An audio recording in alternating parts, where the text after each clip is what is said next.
Welcome, everyone. This is Kyle Hunt. Welcome to Remodelers on the Rise. And just because we're real, Tony, I am going to tell the people that Tony and I were talking, and I said, Tony, I never make any edits to these things. Like, it's just free-flowing conversation. And the first thing I do, I click record. I go, hey, everybody, Kyle Hunt, Remodelers on the Rise. And I say, I have Tony Woodall when his name is Woodall with Rootstock, and I butchered it. We stopped it. I clicked re-record, but I need to just be transparent and authentic so I feel good about that and let people know it's okay to make mistakes, right? It's not a big deal. Just take action, and if you need to start over at the top, so be it. Tony, welcome. Thank you, Kevin. You are welcome. Oh no, got to push edit. I don't know your name. No, we're not going to edit that. We're just going to let that roll. Okay. And now you all know what you're in for today. Oh, I man. have gotten to know Tony just over a series of a few calls. We have a dear friend to both of us who is a mutual friend of ours.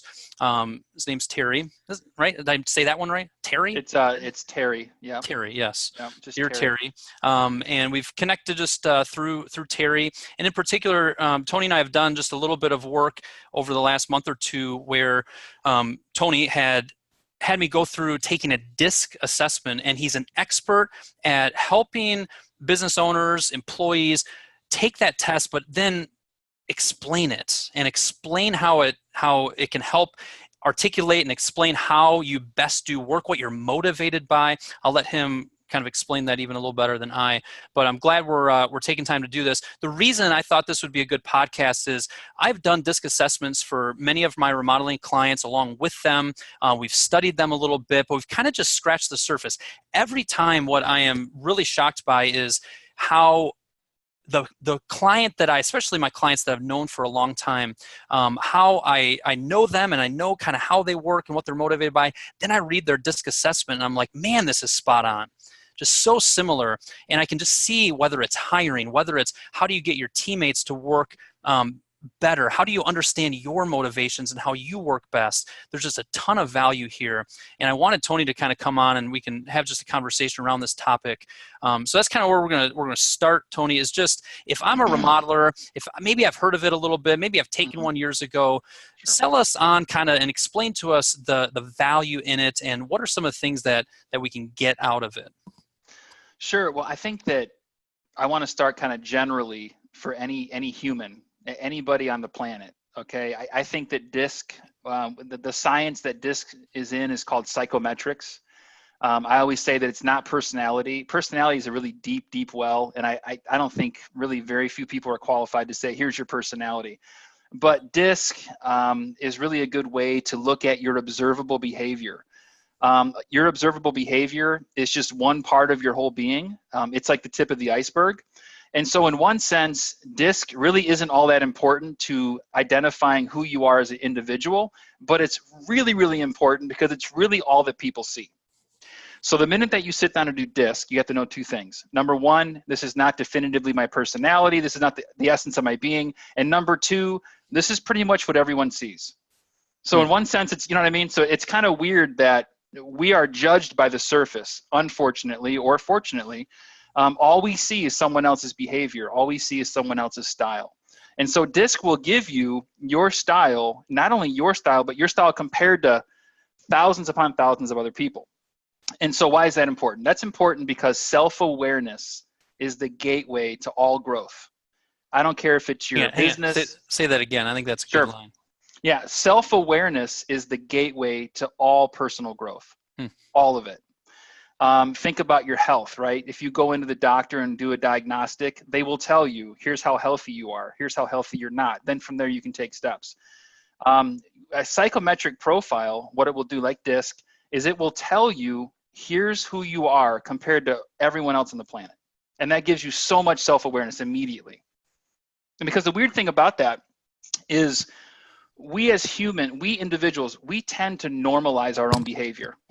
So for example, if you're off the charts on a dominance factor, which is the first letter of DISC, which is dominance, if you're off the charts on dominance, you won't know. You'll think everyone else is just a wimp, okay? If you're off the charts on I, like you're a high influence, Kyle, so you're super high influence, you're off the charts on influence, you're a people person. That's why you're doing this podcast. If you're a people person, you don't know that you're a people person, you're going to judge everyone else as being kind of cold or not nice. Okay. And then S, which is steadiness, that is pace of life. And so if you have a high steadiness factor, that means that you like a consistent pace. And you're going to believe everyone else around you likes that too. So really, you need self-awareness around who you are because you're totally blind to what makes you unique. That's just how it is. I feel like you have to finish. We got D, we got I, we got S. You got to finish that off. Sure. C is compliance, and that is how you handle rules and procedures put on you by others. Okay, so go through it, and I apologize for making you go through it again, but do that again just so everybody kind of understand exactly what it is again, and maybe just add a little bit of color to it. And it's fine that I have to go through it again because I have no S. I'm super fast all the time. And so my whole life, people are like, can you slow down? Right, but pause even there, right? Self-awareness, the fact that I'm a low S, and the fact that that means something, and I think that's one of the goals is for you to study this enough to realize, one, this is something that's been around for a long time. It works. Business owners and business people in all sorts of industries have been using it for decades. You look even our industry, this is a huge thing that Remodelers Advantage does. This is a huge thing that a lot of coaches and consultants just even within our remodeling world do. And just your point there of I'm a low S. So that reminds me when I'm actually thinking about it, a lot of times I just rush through things. Now there's power there. So yes, Mr. Low S, can you please slow it down, Tony, and just go through DISC one more time, just those, and maybe add just a little bit to it. Yeah, I want to just say before I go through D, I, S, and C is that this idea that there are 4 kinds of behaviors goes back to like the 3rd century BC. So it's been around forever. You know, some people say, I don't know if I believe in all that. Well, I mean, the whole entirety of recorded Western history does. So if you want to argue with that, yeah, I mean, feel free. You can. This is a free country, right? But I mean, you know, people knew some things a long time ago. Let's test you real quick. Somebody that says, I don't know if I believe in that, you could probably describe their DISC profile to me real quickly, couldn't you? I could, yeah. What are they? They're going to be a low I. So they're going to be low influence, which means they're not really super people. They're going to be hard science people. So they're going to be high C probably. Interesting. And it might be high D, which is pretty dominant, and they just want to have their own way all the time. Okay. So interesting. Yeah. All right. So hit us through a little bit again on that DISC. Sure. So D stands for dominance, and that dominance is all about how you handle problems. It's a pretty narrow scope of dominance. So for example, if someone runs into my building and they have a gun and they're going to shoot someone, there's all different kinds of ways that we're going to respond. I'm going to run right at that person and probably die first because I am a 100 on dominance. I'm going to try and solve that problem. Someone else might actually duck under a table, think about it a little bit, call some people, call the police, survive, save the day. Me, I'm going to get my head shot off this minute. So dominance is all about how you respond to problems. And a high dominance person will jump right in. They actually get energy from putting out fires. That's the kind of person they are. A lower dominance person, they will still respond to a problem and they will solve problems, but they'll be more cautious. They'll be more methodical. They won't shoot first and ask questions later. They'll assess the situation. So it's really important to understand that, because if you're a high dominance person, and a lot of entrepreneurs are, they believe that firefighting is the penultimate of leadership, and it's not. It's just one aspect of leadership. So that's dominance. That's the D, how you respond to problems. The I is influence, and that's how you win people over to your point of view. Everyone out in the world is trying to win people over to their point of view. If you're a high I, you're going to do it through persuasion. You're going to smile, and you're going to smile more. You're going to have more smiles when you're trying to win someone over. That's how you are. Kyle, you have a high, I hope I can pick on you throughout this whole. You absolutely can. Okay. I actually have my DISC profile pulled up. Now, when our buddy Terry and a couple others, when they said, oh, you went through that DISC assessment, and they said, summarize it for me. I said, well, Tony basically explained to me why I am as incredible as I am. So I'd It's be happy to look at, of course. Let's look at it. Let's analyze no, but I am right. I'm high on influence, and just yeah. one of the pages on here that kind of explains that, like enthusiastic, persuasive, convincing, poised, optimistic, trusting. I'm very high on that side of things, and frankly, that what you had when we went through this together, and you're like, hey, read this description of how to best communicate with you. Read this one of how best to not communicate. As we were going through it, I'm like, yeah, that's like 90% on. Like, that is what fires me up. That is what brings me energy. Or boy, that is what just totally turns me off.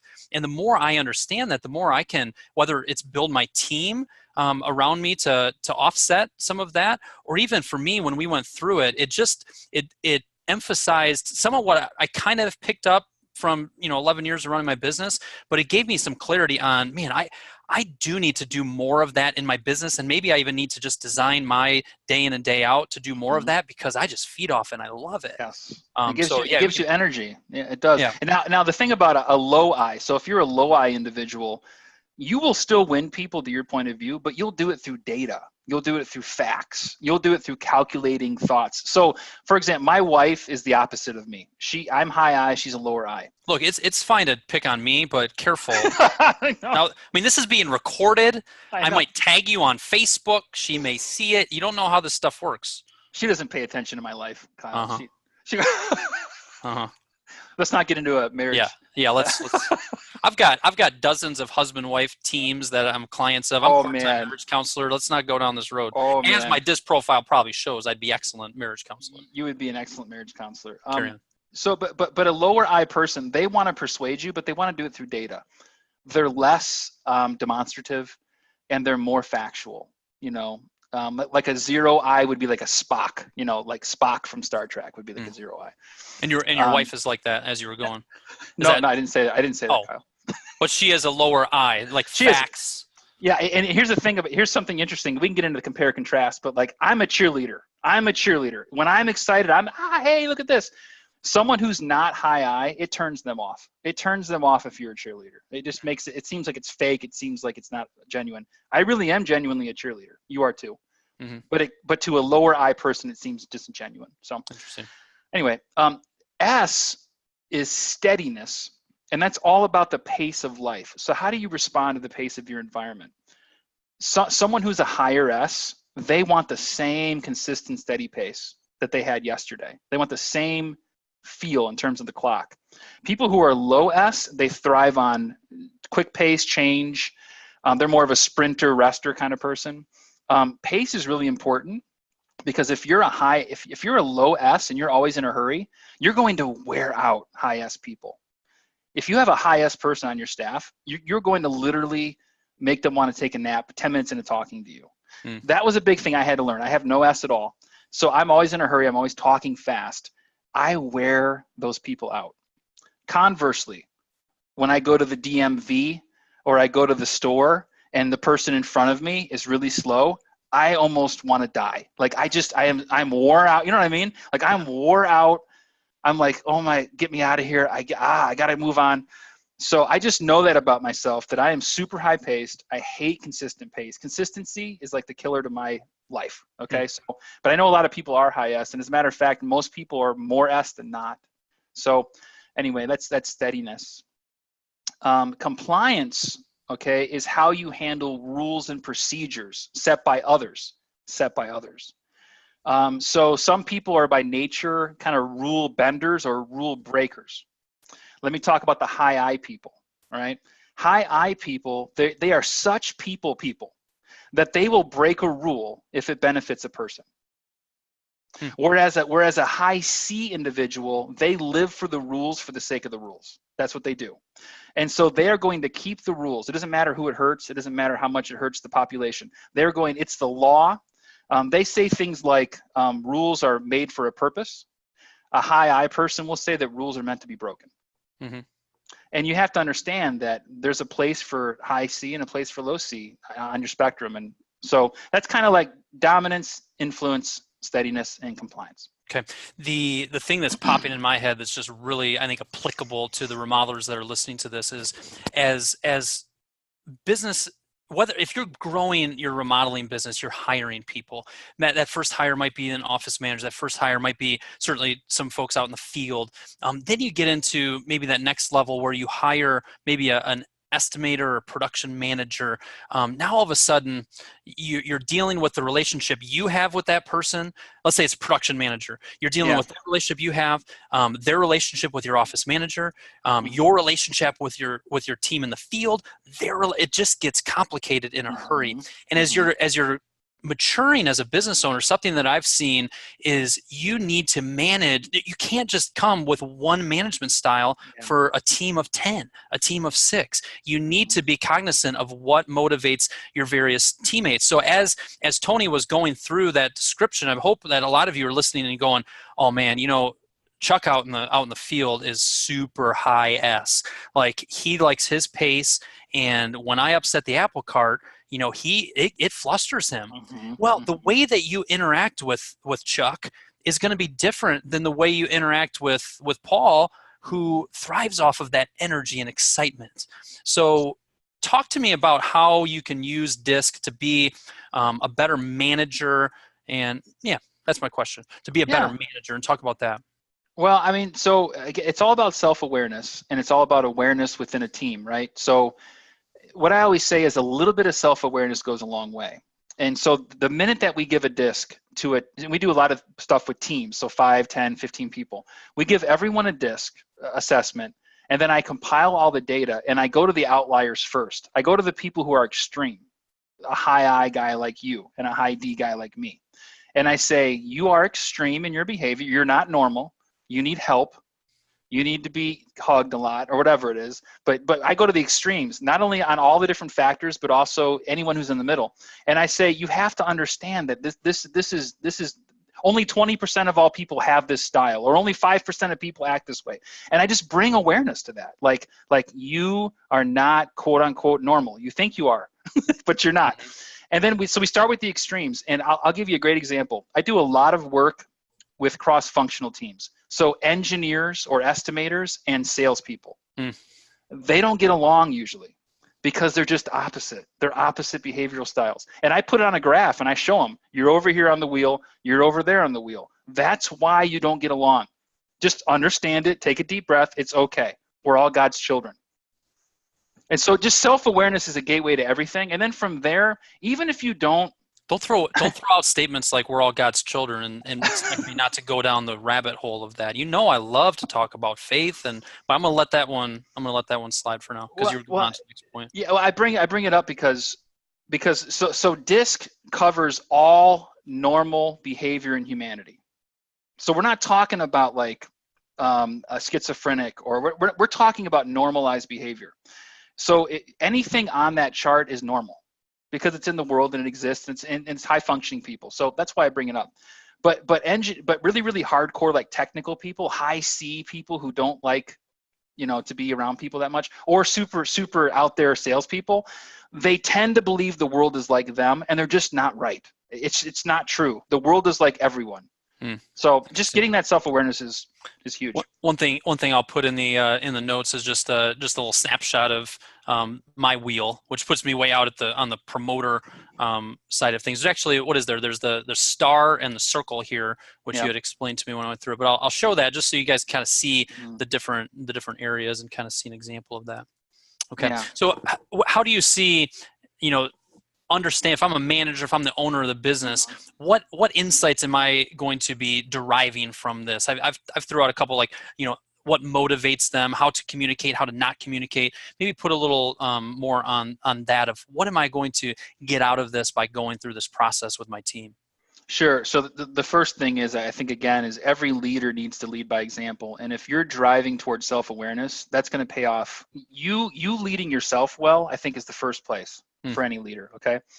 So, and be really transparent about that. Like when I went through my DISC, like 8 years ago, I was leading a team, and I showed them, I said, guys, here's exactly why I'm a freak right here. Here's the science. And it just disarmed everyone. And it was like, okay, Tony's willing to admit that that's who he is and who he's not. So I think that for the leader just to go and be transparent in their process and their self-discovery is really going to pay off. But the second thing is, we have to understand that people are wired a certain way, and they're wired a certain way from a very young age. So if you are constantly interrupting a high S individual with fires, they're going to wear them out. The job's going to be hard, and they will leave. They will leave. And it's not good leadership. So put that person in a role where they can be consistent. Conversely, if you have someone who thrives on challenges, don't put them behind the scenes. Don't make them break their brain on a spreadsheet for a week. They're going to hate their life after 2 years. And again, no one knows this about themselves. I was talking to an engineer recently who, he's a kid. He was good at math. His parents gave him accolades for being good at math, and he hates to be behind the scenes. So he became a salesperson. Took him 10 years to get there. But anyway, so I just think that self-awareness for the leader, be transparent in your process when you go through that, and then really, really understand the limitations and the greatness of your people, and just cultivate that as a culture. And it's hard. No, number one, they aren't able to articulate that. You're running a business. You're trying to make sense of it all. This is a tool that cuts through a lot of that clutter and gets to the heart of, oh, that makes sense. Especially when you have somebody explain it and you're learning how to read it. Share with me your thoughts on using the DISC assessment as part of the hiring process. Sure. Well, so there's a couple different ways you can do that. First of all, if you're hiring, say you have an estimator, I don't know how your business works exactly, but say you have an estimator and you're hiring another one, and the estimator you have is really good, give them the DISC and try to reverse engineer that person. Just try to get an understanding of what makes them tick, if they're good, right? And then when you go and hire the next person, just give them the assessment as part of the onboarding, or as part of the hiring process.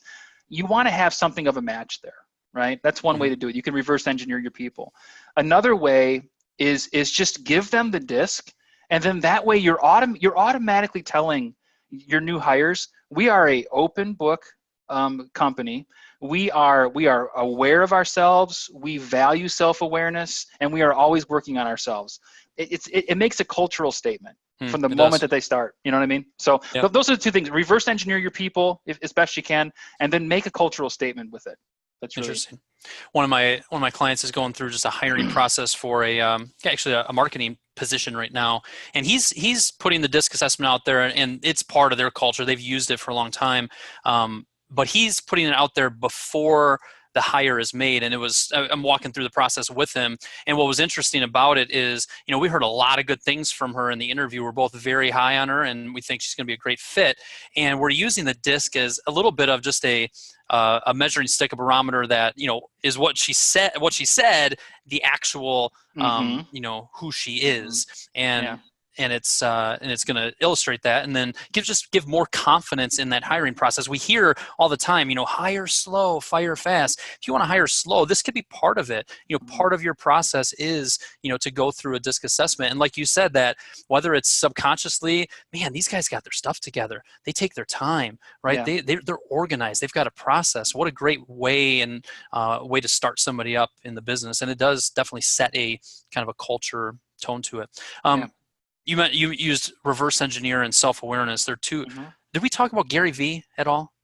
I love Gary Vee. Do you love Gary Vee? I love Those Gary are two Vee. phrases that I know he loves. I'm going to see him in May. Terry told me. Did he? I told Terry that 3 hours ago. He told me on the phone, like right before I got on the phone with you. He's like, are you a Gary Vee fan? I'm like, yeah, I'm a Gary Vee fan. He's like, oh man, Kyle's going to see him. I'm like, oh man. I am. I'm doing one of those 4D things. Oh, that's great. Yeah, because you were using some of his buzzwords, but now, now I'm a little bit more thrown off the fact that every time I talk to Terry within hours. Did he repeat anything else this morning? Because we talked about some deep stuff, but he told me he had a green shirt on. He told me that.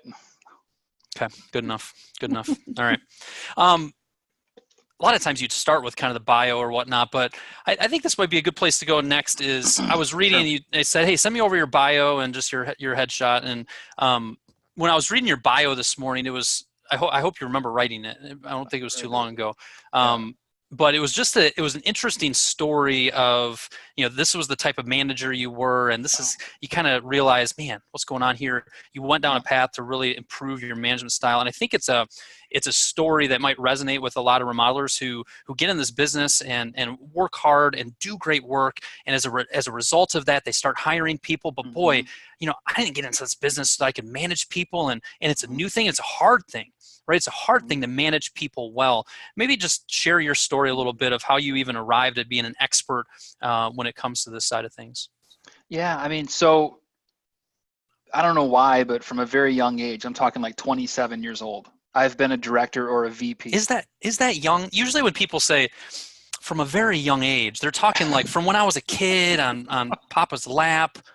Like, I mean, so, okay, I'll put it this way. When I'm in a room of directors and I'm the only one in my 20s, 30s, or half of 40s, like everyone's 50. Okay. So I've been in companies where I've been rewarded with leadership at a very young age, much to the detriment of that company. Interesting. Okay. Okay. Because it's going to sound braggadocious, but I don't want to be braggadocious. But whenever I took a sales role, I was really good at my job. I was a great contributor. I was one of the top salespeople. And what do you do when you have an awesome individual contributor? You make them a leader. Here's the thing that I learned the hard way, and every company that I worked for learned the hard way, is just because you're an awesome individual contributor does not mean you're going to be a great organizational leader. I burned people out. I drove people crazy. I drove people out of organizations because my style was so unique and my skill set was so unique that I expected it from other people.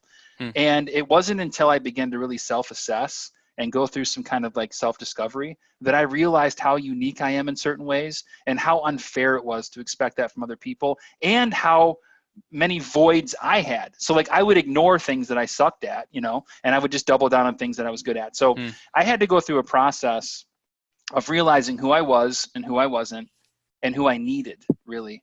And then when I went through that more and more, I just cultivated an awareness of who I was and I cultivated an awareness of how big the world is and how many different styles there are in the world. And I just had to learn because there was so much pain associated with how I burned people out and how I burned teams out, how I hurt companies. Still a great contributor, did a great job as a salesperson, but as a manager, as a leader, I just didn't have the stuff because I didn't have any awareness. I think what's also interesting about that is when we study ourselves, when we have more self-awareness, like everything you just said there is definitely focused on the business side of things, but one thing I love about the work that I do as a business coach for remodelers is, we fix business problems in order to not just fix business and make more money, but it also impacts the other areas of our life, right? Our relationships with spouses, kids, significant others, family, etc. And what do you, as you go through, whether it's a personal story or whether as you go through this self-awareness, process with your clients, how does it impact kind of not just the work environment, but outside of the work environment? Because that's an area that I love to work in when I interact with clients. Like, man, you can have an exceptional business, it can be profitable, but if it's a mess outside of the office, then what are we doing here? We need to analyze that. Any thoughts on how this translates into life outside of work? Yeah, I mean, let me tell you something. If you're married, your spouse will love if you're on a discovery path to realize who you are and who you're not and your style. Your spouse will benefit from that tremendously because it's a really humble thing. It's a really humble, think about that, right? It's really subtle, but it's a really humble thing to stop and say, you know what? I'm made a certain way. I'm wired a certain way. Not everybody is wired my way, and I have to adjust for different people. That's insane. That's incredibly humble. And your spouse will benefit. Your children, I mean, you have kids. Those kids are wired by age 2 or 3. That's just the psychology. They are who they are. And if you're trying to make them more like you're trying to create them in your image, you're not going to have a great relationship with your kids. And on and on. It's just when you get awareness around how diverse the different styles and temperaments are in the world and that you're just one small part of it, it changes your whole worldview and it makes you a more humble person. It's good stuff. That's something that when you were going through it with me, and I think I mentioned it a couple of times, like, this personality. And you emphasized a few times of, there's no right or wrong here. If you're high this, low this, high that, low, it's not right or wrong. It's just who you are.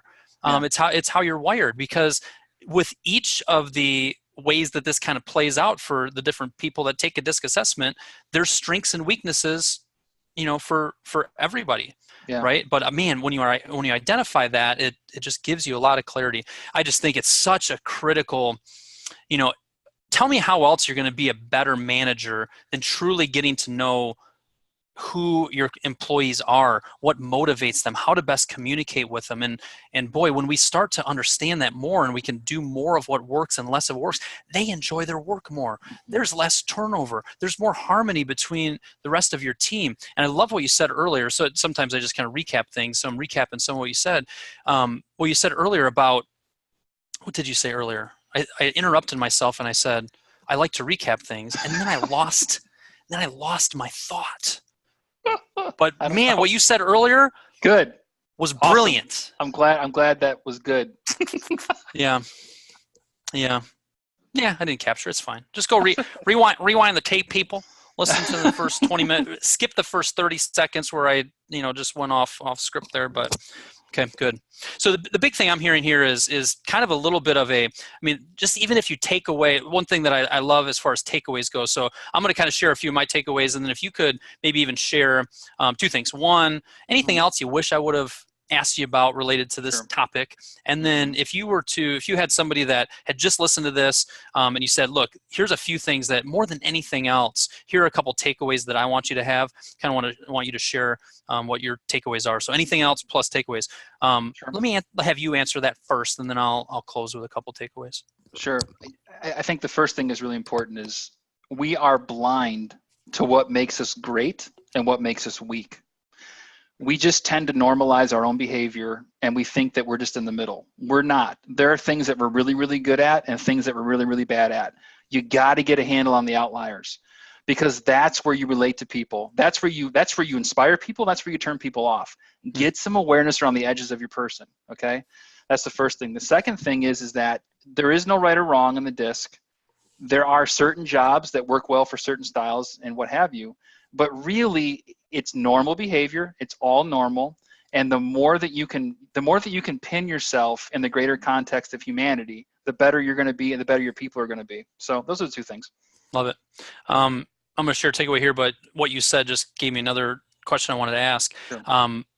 When you really understand the DISC and you understand, like earlier, I think I said, what was it related to? Oh, that person that says, wow, you sure this stuff works, right? Well, I mean, we're going back all the way BC, so, I mean, if you want to argue with that, but you immediately kind of knew that person. Well, when we're going through sales, and I always say it when I'm talking when we're training on that initial phone call with a new prospect, a new remodeler. And when you say, oh, what do you do for a living? And they say, oh, I'm an engineer. Or if they said, you know what, I'm a stay-at-home mom. Well, the way that we may approach that conversation, just instinctively in our salesmanship, is a little bit different.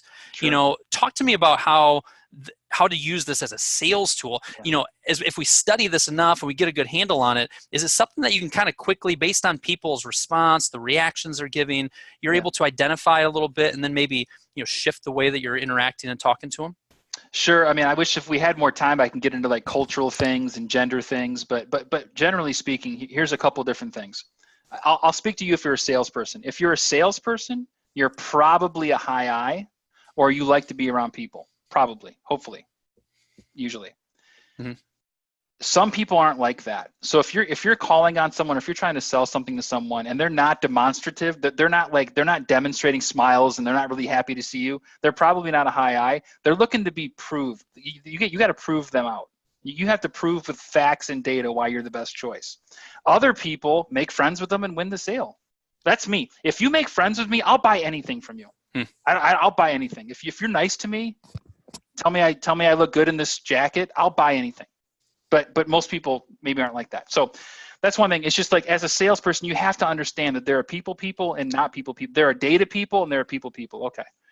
The next thing is around pace, this little thing called steadiness. I tend to underestimate that, but people, if you're going too fast or if you're going too slow, it's exhausting. So if you're a high S person and the person across from you, if you're a high S person and the person across from you is in a hurry, you better be in a hurry if you want to win. You better speed up. Conversely, if you're a low S person and they're slow, you better be ready for a longer conversation. Mm-hmm. That's just the way it goes. Watching their body language. That's watching, right? You can tell what they are just based on that. The pace how of they're talking. The pace of their voice. Okay, we have a good Mm-hmm. friend, Terry Simpson. Terry Simpson's high S. Isn't every conversation like you're at the barn and At the barn? Is that what you said? The barn, you know, like you're just standing around the hay bale talking about. I feel like every time I talk to Terry, I'm in a Cracker Barrel commercial. Every time. You know what I mean, though? He's like so like, I'm doing good, Tony. I'm not. You know what I mean? That is an excellent Terry Simpson impersonation. Now, if I was an excellent podcaster, I would pause here. I would record, covertly record Terry talking, and then I would have Bailey, my assistant, kind of whittle that in.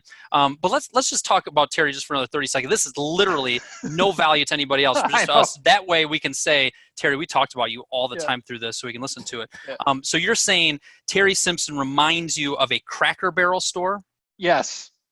Yeah, I call him, if I'm in a hurry, I got 5 minutes. Hey man, buddy, I got 5 minutes. I wanted to say hi. Good, Tony. How are you? I gotta go, man. I gotta. Okay, right? It is true. I'm a low S. I'm a low S. He's a high S. The only other thing I would add is when we were interacting, and I was talking about my disc assessment. I said, "Well, how did Terry get on that?" And you said, "Well, he was high this and low S." And he's like, "Doesn't that make sense?" Like he really. And you get to know somebody, like having a mutual friend like that. And I'm like, it makes all the sense in the world. It is. Yeah, he's a good dude. Yeah, he is. He's awesome. Knock out your 15 today, Terry. All right. Again, inside joke. All right, so. Oh my goodness. The last thing I would kind of. What's that? I just say I think I finished up all my good stuff I had to say. You did. It was great. It was great. So, last couple takeaways I would have is, part of the reason I thought this would be valuable, and it has been for remodelers listening to this, is just a reminder: you need to be a better leader. I don't care who you are. If you've got an excellent business going, an excellent remodeling business, you can get better. That's part of the game of business, is that it never ends, and there's other areas of your management style, of your approach, that can continue to be improved. Let this be a reminder that in amongst the busyness and the chaos of running a business, you've got to take the time to understand your people, to manage them well, to understand what motivates them. This DISC assessment could be a really helpful tool in doing that. And the other thing I would add, and it was a takeaway that just came to me as we've been talking, is we don't become entrepreneurs so that we can do the stuff that we really don't like to do. Like we become entrepreneurs, we take on that risk, we put in the time, energy, effort in order to build a business that really can free us up to do the things that we love. And I think sometimes it just accidentally happens where we end up spending a ton of time on the stuff we really don't like. When you're self-aware and you understand your DISC profile, you study yourself and you have self-awareness, one of the benefits that can come from that is you become a lot more clear with, wow, that's the person I need to hire to take this part of the business away from me. Maybe it is the estimating. Those details just drive you bonkers and you need to, move that off. So maybe it's the sales. Maybe you're not a people person, you're a little more rare as an entrepreneur, and you need to find somebody to do that for you so that you can do the nitty-gritty details. Things become clearer on running a business that serves you a little bit more when you understand this. So another kind of maybe a little out of left field, but something that I wanted to share there. So to wrap it up, how can people, one is kind of what do you do as just kind of your services, and then if people are interested in kind of getting in touch with you, how can they do that? Yeah, Tony Woodall. You can call me whatever you want, Kevin. Okay. So so basically my whole thing is I help organizations multiply value through their people. So I help people first, organizations multiply value. How do you do that? You develop leaders and you develop teams. On the leader development side, I do executive coaching. A lot of that's based in self-awareness, like DISC profiles. I have a lot of other psychometric profiles I do too, like emotional intelligence and axiology and things like that. But get some self-awareness, and then we hone in on who you are, who you're not. We help build a team around you, and then we help you thrive through your people. So that's really, we do leader development. We also do team development. We help teams get along better because that's where it's at. I mean, ultimately, you as a leader, you got to lead yourself well, and you got to lead your people, and then your teams have to get along. So those are the two things that we do, all kinds of ways. You can check out my website. It's irootstock.com. And I don't know if you're going to have any contact information in your podcast, but yeah. Yeah, So because Bailey's going to be listening to this, and she's going to hear me say, "Hey, Bailey, make sure you put the contact information in there." There you go. Yes, thank you, Bailey. Professional operation here. Awesome. Good. This was great. This is, I think you kind of said, man, if we had more time, we could get into this and this, and we maybe like a part 2 where we get into maybe a very firm focus on the sales. And you mentioned like cultural things and gender things. You know, if I'm a salesperson, those are things that, boy, if I get better and better at that. My wife was just commenting the other day. I was doing a presentation, 10 ways to be remarkable at customer service, and she was talking about an example of the appliance repair person who's been in our home twice lately, and she's like, you know what, I don't know how to really say it other than it's like he's been trained on how to properly treat the lady of the house who is there by herself. Like just the way he interacted, the way he asked permission, the way he was respectful and kind and quiet. So, you know, there's so much to be done in our customer service and in our sales when we truly understand people. So this was fun. Thank you so much for your time, for your energy, and wrap it up, man. What's your phone number in case people wanted to reach out directly for that? Then maybe also just your email. A lot of people just listen to it and maybe not looking at the notes. Sure. Yeah. So I'm in the Chicago area. So my phone number is 630-338-6018. You can catch my email at twoodall, TWOOD as in dog, ALL @ irootstock.com. Awesome. Thanks, Tony. Thank you. Thank you, Kyle.